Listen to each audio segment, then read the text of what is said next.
আমরা বলেছি যে এই আইনটা স্পেশালি তৈরি করা হয়েছে crimes against humanity, genocide, war ক্রাইমসের মতো আন্তর্জাতিক আইনে যে স্বীকৃত অপরাধ সেগুলো বিচারের জন্য, কারণ এই অপরাধগুলো বাংলাদেশের সাধারণ আইনে নাই।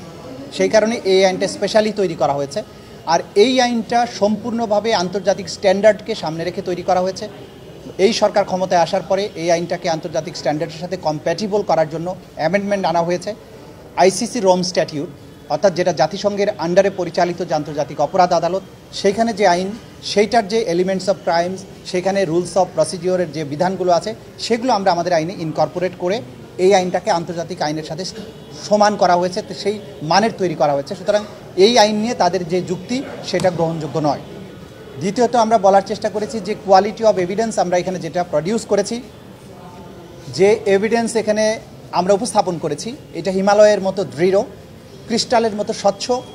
এই এভিডেন্স নিয়ে যেমন লার্নেড অ্যাটর্নি জেনারেল বলেছেন যে দুনিয়ার যে কোনো আদালতে যদি আপনি এই এভিডেন্সগুলো তুলে ধরেন তাহলে এই অপরাধীদের অপরাধ সুস্পষ্টভাবে প্রমাণিত হবে।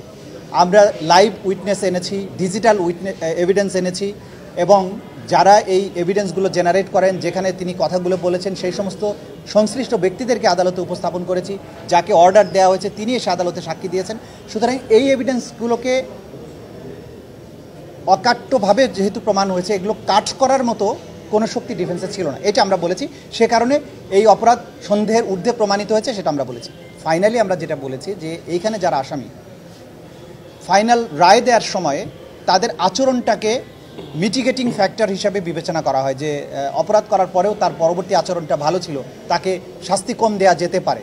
কিন্তু আমরা দেখিয়েছি বা দেখাচ্ছি যে যারা এখানে আসামি ছিলেন তাদের পরবর্তী আচরণ, তাদের মধ্যে কোনো অনুশোচনা নেই। এতগুলো মানুষ হত্যার পরে এইভাবে গণহত্যা চালানো, যদিও আন্তর্জাতিক আইনের গণহত্যা না, মাস কিলিংয়ের মাধ্যমে বাংলাদেশে যে পরিবেশ তৈরি করা হয়েছিল, যেভাবে তিনি এত সংখ্যক মানুষকে আহত করেছেন, অঙ্গহানি করেছেন, বাংলাদেশকে বদ্ধভূমিতে পরিণত করেছিলেন, তার জন্য তার কোনো অনুশোচনা নেই। উল্টো তিনি সোশ্যাল মিডিয়ায় নানানভাবে হুমকি দিচ্ছেন, যারা মামলা করেছে, যারা সাক্ষী দিয়েছে তাদেরকে হত্যা করার জন্য, তাদের বাড়িঘর জ্বালিয়ে দেওয়ার জন্য হুমকি দিচ্ছেন।